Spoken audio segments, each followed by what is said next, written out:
Let the word go forth from this time and place to friend and foe alike. This is preeminently the time to speak the truth, the whole truth, frankly and boldly.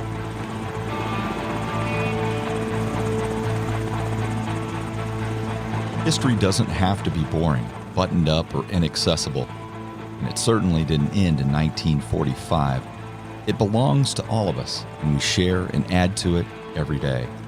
Welcome to the History A Go-Go podcast, where I interview interesting guests, cover a motley crew of topics, and it's a place where you can sit, think, and drink all at the same time. I'm your host, Rob Mellon. In combat all over the world, the Browning automatic rifle is proving its worth. It's good. Infantry units use it to increase their firepower. But you can't describe a rifle merely by saying it's good. You have to get down to facts, technical facts. So here goes. My guest today is writer and researcher Nathan Gorenstein. He is a former reporter and editor from the Philadelphia Inquirer, where he covered city and state politics and produced a wealth of groundbreaking work. He was previously a reporter for the Wilmington News Journal, where he led coverage of Senator Joseph Biden's very first presidential campaign. Gorenstein is also the author of Tommy Gun Winter, the story of a Boston gang from the 1930s.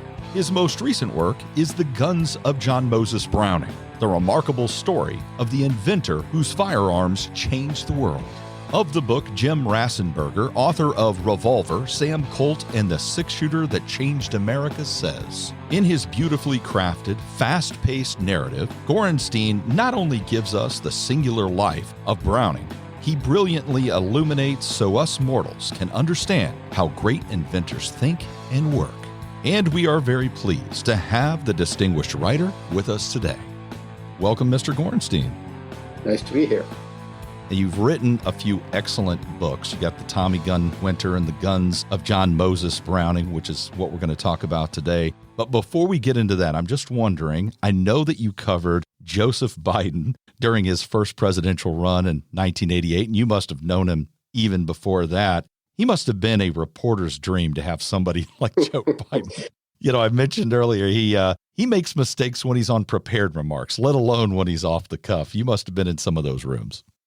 Yeah, he was more disciplined back then, I think. You know, back then he was, and this is talking in the mid-late 80s when I covered him, he had a real charisma most of the time. He sometimes rambled on too long. His flaw back then, I thought, was just that, rambling too much. But the charisma and the sort of verbal skill that we saw usually back then is often absent now. I won't say all the time, but he is, you know, he's slower. He shows his age. I mean, I don't think he's senile. He clearly isn't. But he's slowed down. You know, when I covered him, people never talked about a stutter. It just, in fact, I think I heard about it once, and I might have written about it once when he was a kid, he stuttered. And I think some people around him raise it now as a way to explain his lack of verbal skill, his lack of verbal fluency. You know, he's not what he once was. Nathan, it is tradition here to accompany the conversation with a special brew. Today we have Hop Gun IPA from the Funky Buddha Brewery of Oakland Park, Florida. Hop Gun is an East Coast-style IPA that delivers a payload of good old American hops straight to your palate. This beer is bursting forth with flavors of grapefruit and pineapple with a careful dose of caramel malts to balance out the finish. Remember, the best way to enjoy an episode is with one of our featured brews. This is also my time to ask you to subscribe to the podcast. Subscribing is the only way to get the newest material right away, before everyone else. To the expanding legion of listeners and supporters from 2,000 cities and over 80 countries, I have to say thank you. And now, I raise my Hop Gun IPA very high.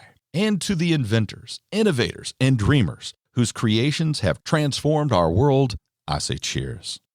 So John Moses Browning is one of the most important firearms designers and inventors in world history. But let's actually begin with his father, Jonathan Browning. What's some information about his past? I believe he was a gunsmith as well.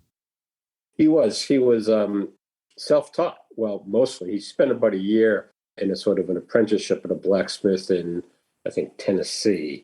But mostly he was another smart inventor.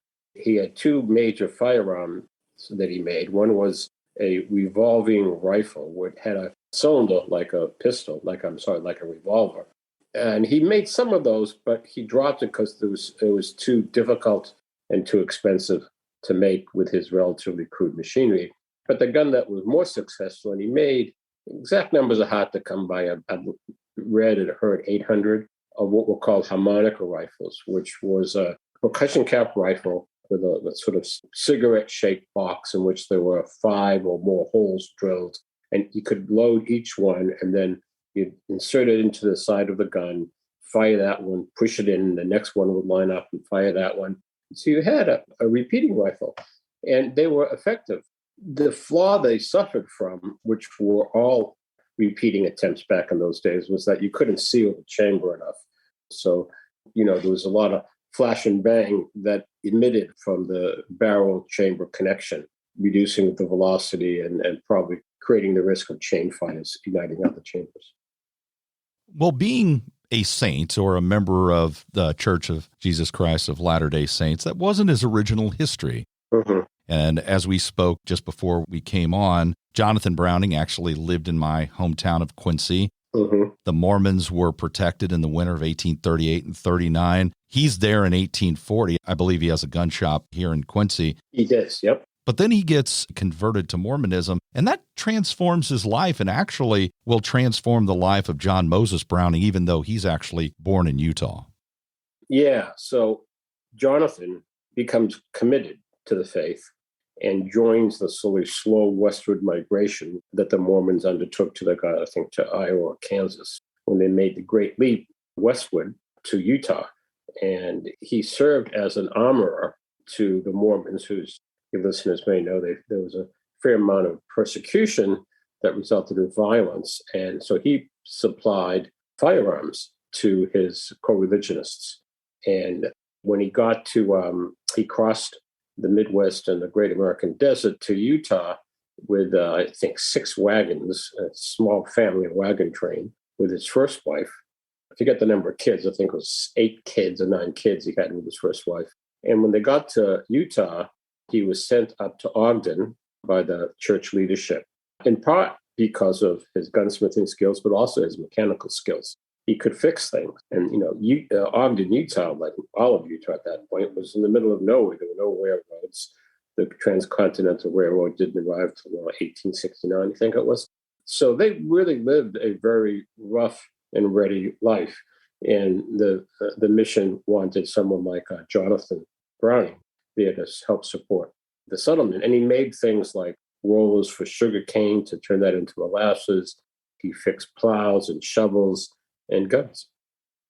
Well, Jonathan Browning must have seen some real talent in John Moses, even when he was a boy. Some of those stories are in your book, and they're pretty cool. But working in his father's shop must have given John Moses Browning a real opportunity, to have that type of mind, be that inventive, but then to be in that environment with some real experienced people and inventors like his father. That must have been a great opportunity. Yeah, I say in the book, it was sort of like a PhD in gunsmithing. Not only did he have the wisdom passed down to him from his father, but over the course of his repair career, which started actually when he was 5 or 6 years old, he started working in his father's gun shop, cleaning up and doing, simple tasks. And that would have been around late 1850s.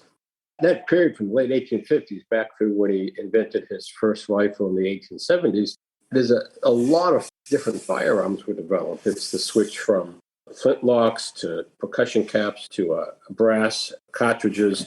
And so Browning, the younger Browning, became an expert at fixing all sorts of different guns. And a lot of the firearms back in those days were made by small manufacturers. And so you saw a variety of good ideas and bad ideas. And when you have to fix all different sorts of guns, you figure out what works and what doesn't work. It was really education he couldn't have got anywhere else other than a frontier gun shop that would have traded on and handled any type of firearm that was in production in America in the 19th century. Would you tell the story of that very first gun that he develops and what his father says. That's a pretty cool story. Yeah, so it's sort of remarkable. He's 10 years old, and you don't think of 10-year-old kids these days, building guns, but he was precocious. His father's out of town, and Browning gets a damaged musket barrel, and a musket barrel is pretty long. And he saws off the end of it, and he gets his brother to help him. He cleans the barrel off, and John makes a very crude stock out of a piece of lumber, and he wires and solders the barrel onto the stock and uses a touch hole in the barrel and screws a little cone into the metal to hold the powder. And there's no trigger. It's just a barrel with a crude stock and a little cone to hold the primer, And he goes out with his brother, and he tells his brother's 5 years old, Matthew. And he says, Matthew has a little stick with charcoal, keeping it hot and burning, and they go hunting for quail. And they find them, back then, it was a very common bird. And they lived in the middle of nowhere, so it wasn't like they were traipsing off hundreds of miles, or they probably went 100 yards and they found some quail. And so Matt reaches in with a stick and lights the primer in the cone, and the gun goes off, and Browning gets knocked on his butt. But he shoots. There's a covey of quail on the ground that were munching, and he gets 3 of them. And that's his first gun, and he takes it home, and he was scared because powder was a rare, valuable commodity. He couldn't make it. It was shipped in by horse or wagon train or ox cart, and his father hid it. So when John got powder for that one shot, he had to steal it from his father's stash. And so he with the help of his mother, they set up this thing where his father gets fed the quail for breakfast, and then they tell him, oh, I made this gun and I stole your powder. And his father mentions nothing about the powder. What gets him is the gun. He looks at his son and says, you're 10 years old and you can't make a better gun than this. And his father goaded John his whole life, even up when he invented his first commercial gun, which Winchester would make as the 1885 single shot. It was after his father pushed him. He was in his early 20s. And Browning didn't understand his abilities. And he didn't think he could, mechanical things were made back on the East Coast. Inventing was done on the East Coast, not in the middle of nowhere in Utah. And so he had a lot of insecurities. He knew he was talented, but he didn't know how to go about doing it. And he was very insecure. He was scared, actually, to go east. He was afraid to get rejected by the big manufacturers. So his father pushed him to design his first gun rather than complain about the guns he was fixing. And he did. And that was the famous single-shot rifle still made today. You mentioned that time period and the development of his first gun, the 1870s. If you think of history of the American West, that's right in that time period. And, of course, you can't think of that time without mentioning Samuel Colt and Oliver Winchester. Mm-hmm. But what is John Moses Browning's role or impact on that era of American history, the American West? Well, Browning's designs come at the closing of the West. The famous Winchester lever-action rifle gun that won the West was based on a Civil War design, the Henry repeating rifle, and that was introduced in 1873 when Browning was not even really 20 years old. What Browning did was change the direction of lever-action history. Winchester had an obsolete gun at that point, the 1873. By the 1880s, it was an inherently weak action, and they were trying in-house to come up with a better design that could handle more powerful cartridges, and they were unable to. They hired major designers who came up with things that didn't work for one reason or the other. And there was this guy out west who had seen all these firearms brought out west at the time that educated him, and he designed what became the 1886 lever-action rifle. It was called the best lever-action rifle in the world at the time, if not the best rifle. A very ingenious design. Like all of Browning's designs, it was relatively simple, it was small, it was compact, it was very efficient. And it became the favorite gun of lawmen and outlaws. And his rifles, including another lever action from 1895, became the firearms used by the lawmen that hunted down the hole-in-the-wall gang. There's a famous picture of these marshals carrying Browning lever-action rifles on their way to the scene in Butch Cassidy and the Sundance Kid. Well, that's sort of semi-based on history. And those lawmen, those guys, were all armed with Browning rifles. And it was the Browning rifles that became the favorite instruments of anyone who needed a rifle for their life, for their livelihood, because they were so much better than anything else that had come beforehand. You mentioned that most of the companies were out east. How did Browning get involved with the Winchester Repeating Arms Company initially? There are many different versions of that story, but the most accurate one, I think, is that a Winchester salesman came across one of the single-shot Browning rifles that Browning and his brothers made. They made about 600 before they sold the patent to Winchester. And he saw that this gun could handle the very high-powered cartridges that Winchester was unable to match. So he sent the rifle back east, and the Winchester folks first tried to copy it without breaking Browning's patent, and were unable to do that. When they were unable, T.G. Barnett, at that point, who was running the Winchester Company, is on his way to San Francisco. This is in December 1883, I think it is. And he stops, and I have letters that I found in an archive in Connecticut where he writes about he's going to Utah, he's on a train, he stops in Ogden to meet some guy for business. And this jives with the date we know, that the period we know where Winchester and Browning got hooked up. So Winchester shows up in the office and said, I like your gun, I want to buy the patent. And that's how he got hooked up with Winchester.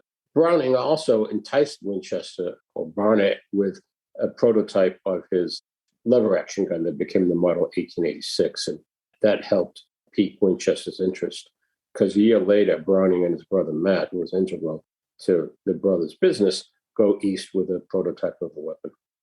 I might say at this point that one of the fascinating things about Browning is that he didn't use blueprints. He didn't make drawings, working drawings. You know, one of the dilemmas about writing about him and how he invented things was that he left no paper behind on that, really. There were no working drawings, no blueprints, no change orders. It was, he invented these things in his head. He had the ability to think in three dimensions. If you think of a Rubik's Cube with 6 sides and 48 boxes, you have to manipulate that. Well, he could do that in his head, and he could do that with 2 or 3 at a time. And so he would sit and he would envision these mechanical things working in his head. And then he'd make templates, out of flat paper or sheet metal to see how they interacted. And sometimes he'd do a rough sketch, like a musical note, and that no one else could interpret what it was. So it was sort of lines on paper. And then he would get with his brother, Jonathan Edmund Browning, his half-brother, and together they would make prototypes, and they made finished guns. So when Winchester, and then later Colt, and then later FN, and all the other companies purchased a Browning firearm, they actually purchased a finished prototype that was workable, and you can see them. They're beautifully made machines. That's what guns are, machines, both in the Cody Firearms Museum and in the Browning Museum in Ogden. It was an interesting business arrangement that they would have. They would sell his individual patents, as you said, or the finished weapon, but he got no royalties for anything after that. And I know eventually that will cause the relationship to fracture. Maybe that was commonplace at the time. Yeah, it's really fascinating. I think partly it's because Winchester was one of the dominant arms manufacturers. There were only 3 or 4 major arms makers that had survived the fallout after the end of the Civil War and the reduction in demand. And Winchester was this sort of like, Microsoft of software. Winchester was the name gun maker back then. And I'm guessing Browning didn't feel as though he could challenge that. He and his brother helped handle a lot of the business aspects. But Winchester felt obliged to buy every design Browning produced. He was very prolific. And for every gun that Winchester made from a Browning design, there were literally 8 or 9 other designs they purchased to keep off the market and away from competitors, because they had no written agreement that Browning was bound to sell his designs to Winchester. So Browning comes up with many successful firearms designs, some of which are actually later made after the patents expire. And they used to call them raids on the Winchester treasury. They'd get their designs and deliberately take them to Winchester to make Winchester pay them for these designs. And it's serious money. So while on one hand, Browning and his brothers didn't get the benefit of royalties, they did figure out a way to make Winchester pay for their work. And that continued for almost 20 years, until Browning invents the semi-automatic shotgun around the turn of the century. So if you have that time period right there close to the turn of the century, the late 1800s, it was a time of intense industrialization and invention in American history. How important was it for John Moses Browning to grow up career-wise in this environment where you have inventions and innovations in all areas of the economy? And if you talk about chemistry or mechanics or electricity, it's a real transformative time, and he comes to, maturation right during that time. And Browning acknowledges that. He told his family that he couldn't have done what he did had he been born at a different time. He entered gunsmithing just when the two greatest changes in armaments history occurred. One was smokeless powder, which was much more powerful and much more easily. You could concoct different versions of it for different uses, where you couldn't with black powder. And also the brass cartridge and modern metallurgy and machining. The combination of all those things allowed for very complex mechanical devices. The Wright brothers' lightweight combustion engine, for example, is also results from that period's chemical, mechanical, manufacturing advances. So Browning says, if I didn't have the ability or manufacturers didn't have the ability to provide him with modern propellants, brass cartridges, and then have the ability that for him to make on modern machinery, very finely designed and very intricate and complex mechanical designs that could then be mass produced. That was only possible. And even in the early 20th century, it was still very hard to actually produce guns without having to have manual adjustments to each part. And without that, he wouldn't have been able to do what he did without those advances. He's going to eventually have over 120 patents. Some of those are the most important in the history of firearms. But in your opinion, of all of those, what are some of the inventions and innovations that Browning had that were the most impactful? Well, there were three, and I'll start with the most common one, which is the slide-action pistol. That's the modern semi-automatic handgun. If the listeners aren't familiar, it's when someone in the movies takes a gun and whacks the slide back and forth. That's what Browning invented. Not just the slide, but also the action inside the gun that makes that work. And it's called the tilting barrel locked breech system. And indeed, the barrel actually tilts when the gun works, which is the first time you realize that. It's sort of extraordinary because it's very counterintuitive. You want the barrel to tilt, yet he came up with a way to design that. So it's very durable, very accurate. And it's the basic design that survived into the modern era. There were many competitors, many other different pistol designs, but it was his that survived, and almost every modern pistol is based on that. Also on the civilian side is his shotguns. He invented the first semi-automatic shotgun, huge success, and his pump-action shotguns were also a huge success, and his other shotgun designs, which were never manufactured, but when the patents expired in his lifetime, other people would later take pieces or whole designs and put them into production. The Ithaca company, for example, to this day produces a shotgun that's based on a Brownings Past. But the other side of his work was the military work. And it's not too far a stretch to say that it was Browning's inventions what the American military used to win World War II. Because think about this. Every aircraft in the American inventory in World War II was armed with Brownings machine guns. So there wasn't an enemy plane shot down. There wasn't an air battle fought. There wasn't a battle won or lost that wasn't won with Browning machine guns, and even lost. When I say lost, because the Japanese actually started copying his 50 caliber machine gun late in the war. And on the ground, the same was the case. It was his 1911 pistol, his famous Browning automatic rifle, his 30 caliber machine gun, and his 50 caliber machine gun. There were two other guns that got wide usage in World War II, leaving the Tommy gun aside, because while it's popular, it didn't get all that much usage, was the Garand rifle, of course, a major arm, right, and the M1 carbine, which actually also has its roots in a Browning factory. So the major automatic weapons that the Americans used in World War II are Browning designs. And had they not existed, we probably would have ended up having to copy European designs. It's not an American that you begin your book with, but Gavrilo Princip, assassinating Archduke Franz Ferdinand and his wife Sophie. Right. And he uses, as you point out in the book, a Browning design. Now, this is very evocative. It's a great way to show the impact that Browning has on history with this one event. And you really adeptly do this at the beginning of the book. It's fascinating to me because one of the things I didn't know about Browning was his enormous impact on Europe. He spent half his life in Belgium. It's an interesting story. He went to work for Colt, well, not for, but with Colt in the 1890s when he first designed the semi-automatic pistols. And Colt wanted to make a version for the military. They thought that was a more certain market. But the gun Browning really liked, he designed 3 pistols initially, was a smaller caliber, sort of pocket pistol.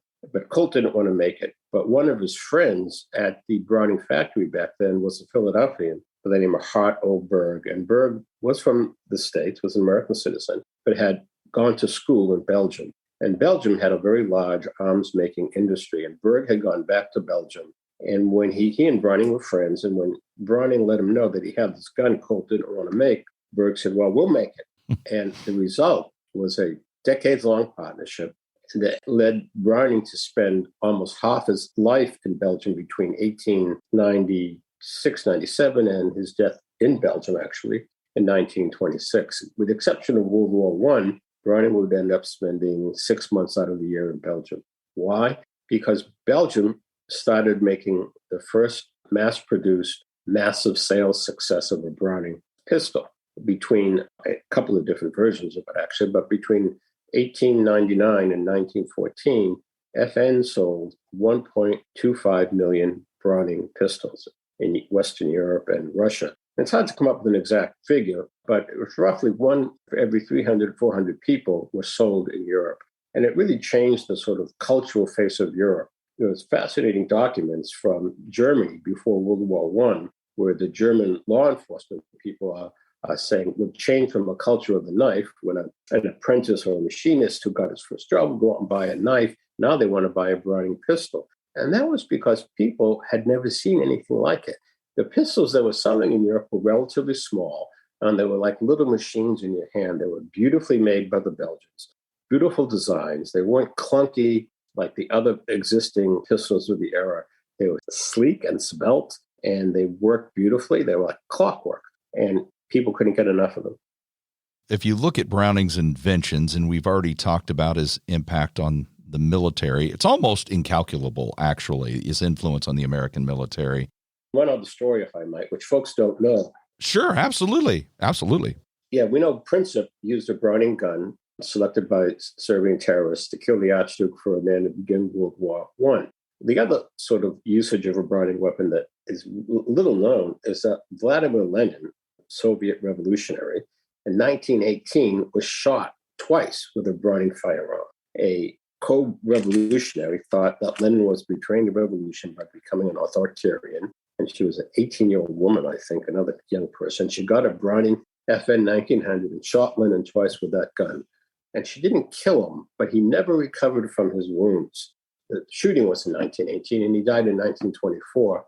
And one of his last requests to the party members was, don't put this guy Stalin in charge of the Soviet Union. And of course, that didn't work out. Stalin did become head of the Soviet government. And one wonders if, it's another twist of history. Had Lenin not been shot, would he have lived longer? Would Stalin never have become the sort of bloodthirsty dictator that he became? I don't know. But it's little things turn history. Absolutely. But back to that question, because I have a specific question about Browning's motivations. Of course, he's got that influence on American military history. Like I said, it's almost incalculable. But for Browning, was he doing it for patriotic reasons? Was there any patriotic motivation to say, I want American soldiers and sailors and Marines to be properly equipped and armed? Or is it mainly profit motive driven? Well, it's a complex answer to that question, in part because neither brother ever gave a formal he or Matt ever gave a formal newspaper interview or to anyone of any sort.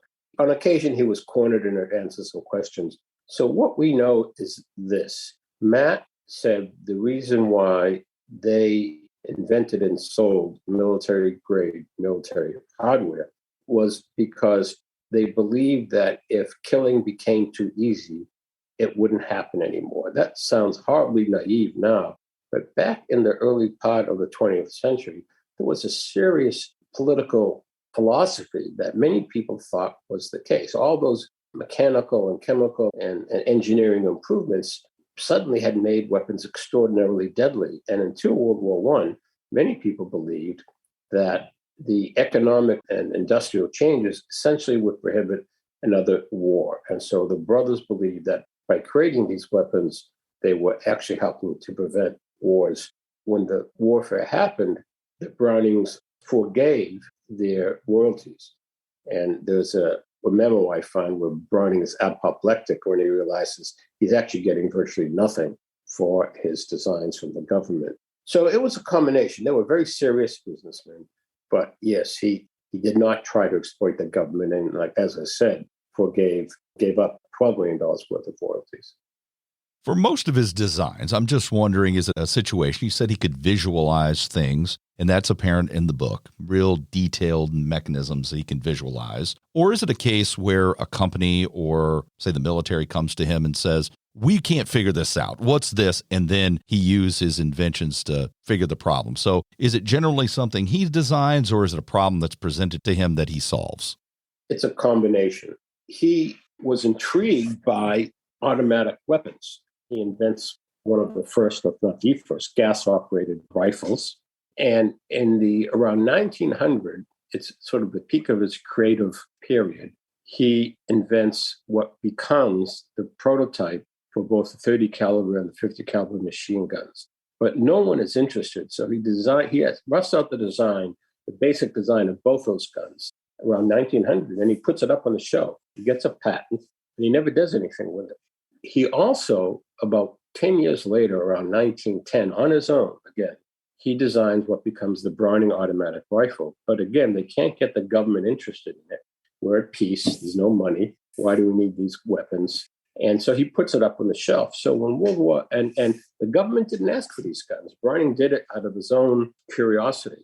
It wasn't that he wanted to make weapons. I think he was compelled to do it. It was what he knew how to do, and he knew how to. It was just the fascination with the mechanism.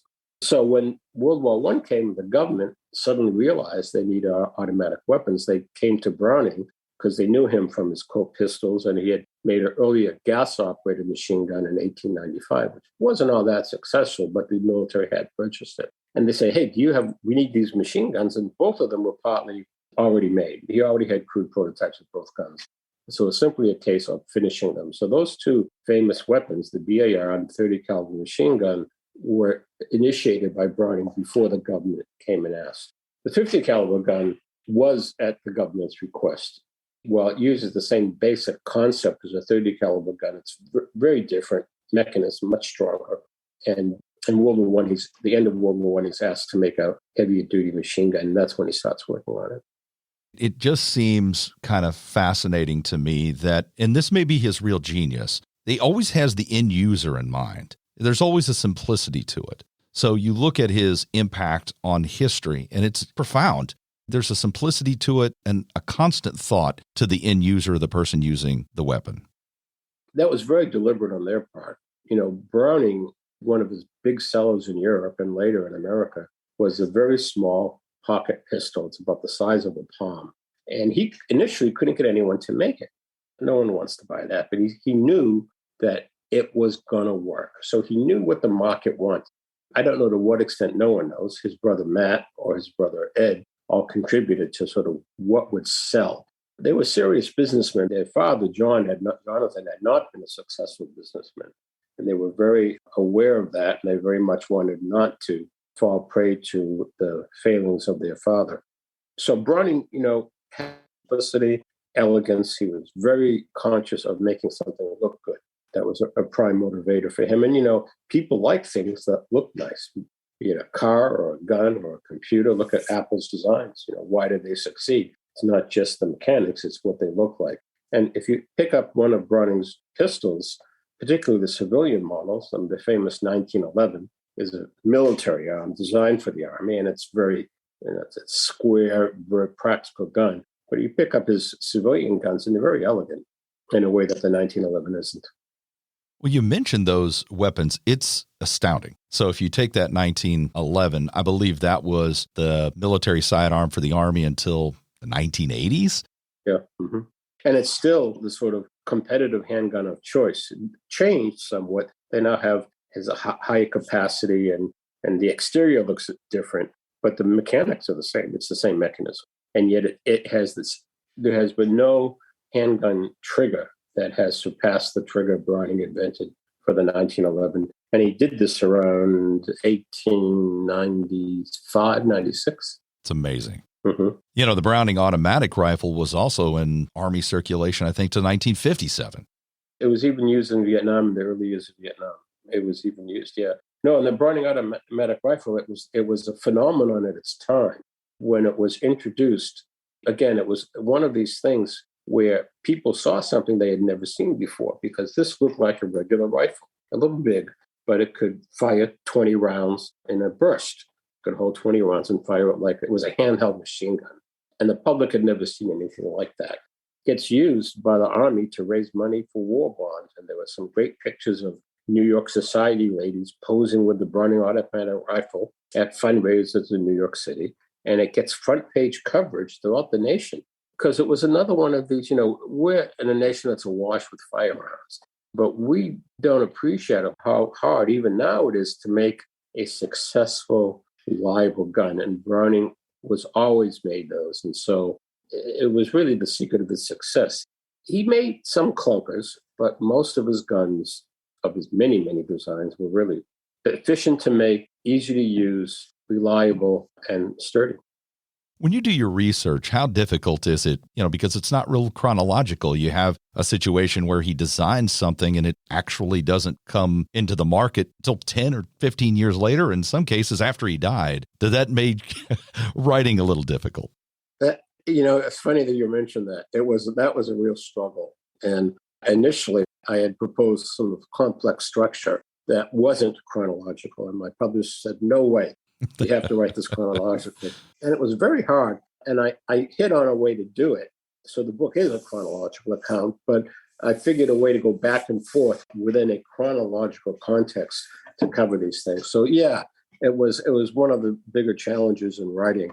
I couldn't tell you how I did it exactly. I mean, it's the creative process. I don't know if Browning knew how he came up with these ideas. I don't know how I came up with the structure I used, but I came up with it and it worked.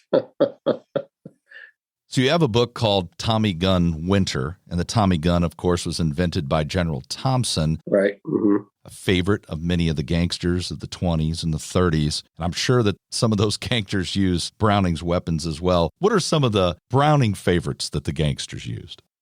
Well, the most famous was Bonnie and Clyde. They used his Browning automatic rifle.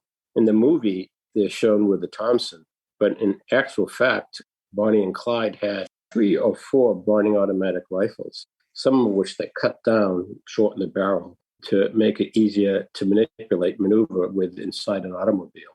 I mean, that was a favorite of them. His 45 caliber 1911 pistol became a favorite of a lot of folks under the actually mistaken belief that the larger bullet had better stopping power. We now know that's, particularly with modern weapons, is not really the case. People can withstand more than one gunshot, even from a 45. But it was the Browning automatic rifle that became the most popular criminal gun, and Bonnie and Clyde were the most famous users of it. Now, he famously works all the way up until the day he dies, I believe. He does. He was in Belgium, last trip to Belgium, and the first time his wife came, actually. we won't say anything, any connection between those two. So he made 60-something trips to Europe. So he was over there a lot. They have Thanksgiving dinner with his youngest son and his wife in their apartment in Liège, Belgium, where FN is located. And he goes to the factory the next day. And he walks out to the factory floor and then walks back into his son's office and says, he didn't feel well. And he walked around the office, sort of exercising with his arms, I guess, to try and make himself breathe better. And he died of a heart attack on the couch in that office. What was the last design that he was developing? There were 2, actually. And one of the things that people don't realize about Browning is that he did many things at one time. He had 2 or 3 or 4 designs all working at the same time, and it'd go from one to the other, which no other firearm inventor was ever able to do. So he had 2 things. One was what became the superposed shotgun. It was a very expensive over-under shotgun that he thought incorporated all his hard-won knowledge about how to design a gun so the shooter would find it easy to move and easy to track and easy to aim. Browning was a very big trap shooter. And so this was going to be his sort of ultimate trap gun. And it was almost done. And his son Val finished it.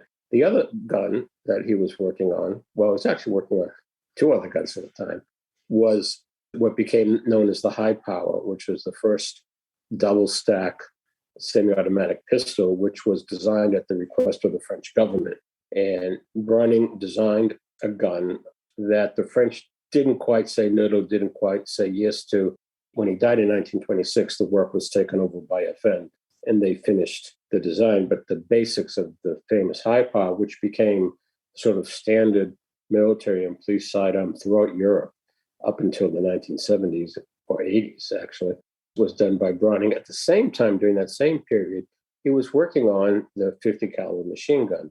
When World War I ended, development work on that had stopped, and they had problems.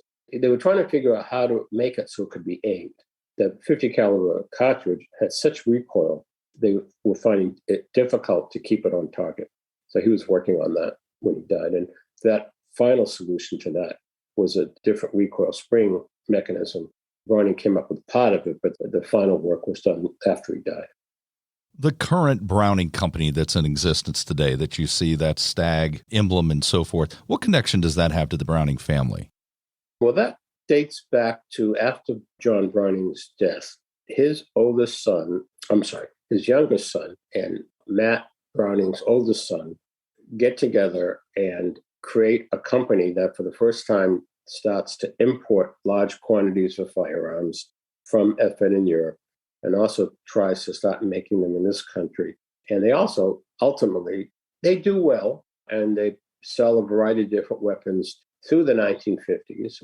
They start making some of their firearms in Japan at Morocco.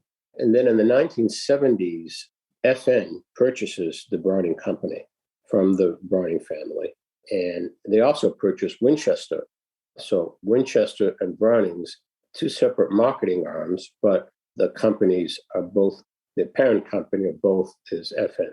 So Browning now, since the 1970s, has not had any connection to the Browning family. Well, the last question I have for you today, if you would take a sportsman that's out there or a soldier that's out there, they may not see it, but what impact did Browning have on the weapons that they're holding in their hands today? Well, the heavy machine gun used by the American military is the Browning 50 caliber machine gun. There have been 5 attempts to replace it. They've all failed. And there's only been one significant change of the gun in over 100 years. And it's still in use, and it's still made in America and in Europe. And it's used by something like 80 or 90 militaries. The other thing is that the new pistol that the Army just adopted, made by Sig Sauer, uses the exact same tilting barrel block breech system that Browning invented in the 1890s, and then improved with the high power in the 1920s. That's Browning's system, so that's still used today. And a lot of shotgun designs, elements of those are based on Browning's work. Like I said, the Ithaca 37, still made today, is a Browning design. Even the Russians, the Kalashnikov, people took bits and pieces of Browning's work. So the safety, for example, on the Kalashnikov is the exact same safety Browning put on his semi-automatic hunting rifle, the Model 8, which was made by Remington. And the other thing how can I forget this? One of the main squad automatic weapons used by the American military today is just a Browning automatic rifle turned upside down and fed with a belt. It's produced by FN. It's widely used by the American military. They're just now coming up with a replacement. We'll see whether it works or not. A lot of times, efforts to replace guns don't work out as well as the American military would like, unfortunately. But that's still used today. And that's another 100-year-old design that was put into production and adopted by the military to replace the gun they originally purchased to replace the Browning automatic rifle. So they went to the Browning automatic rifle, to another belt-fed gun, and they went back to essentially the Browning automatic rifle belt-fed version. Well, thank you, Mr. Gorenstein. I really appreciate it. I mean, it's just fascinating how impactful anybody who picks up a weapon of any kind or a firearm of any kind has influence of Browning in their hands. Yes, that would be true. Well, thank you very much. I appreciate the time. Thank you. I would like to thank my guest today, writer Nathan Gorenstein. And if you would like to get his new book, The Guns of John Moses Browning, the remarkable story of the inventor whose firearms changed the world, simply click on the link in the description below. Of the book, Pulitzer Prize-winning author Julia Keller says, Gorenstein explores in intricate and granular detail the nature and implications of Browning's achievement. Our featured brew was Hop Gun IPA from the Funky Buddha Brewery of Oakland Park, Florida. If you like this talk today, please share this episode with a friend. And remember, hit the subscribe button on the directory that you use and subscribe to the podcast. If you want more information on guests and books, like the History of Go-Go Facebook page. The music was provided by the outstanding North Carolina band Bones Fork, and their new album, Beautiful Circle, is available now. Finally, to the growing list of supporters, whether you are from Richmond, Virginia, or Long Lake, Minnesota, or from Brisbane, Australia, to Taipei City, once again, I have to say thank you. There are many more great episodes on the way. So join us again next time when we talk, think, and drink on History of Go-Go. Now for your automatic weapons. Lesson number 1. These 5 men with M1s are getting off a total of 80 aimed shots a minute. This man coming up with the automatic rifle, the BAR to you, can also fire 80 shots a minute himself. That'll give you some idea of the destructive power of your automatic weapons. It means, of course, that one man with the BAR has a firepower equal to 5 men with the M1 and can pin the enemy down just as effectively. A powerful weapon in the hands of a well-trained man. The BAR.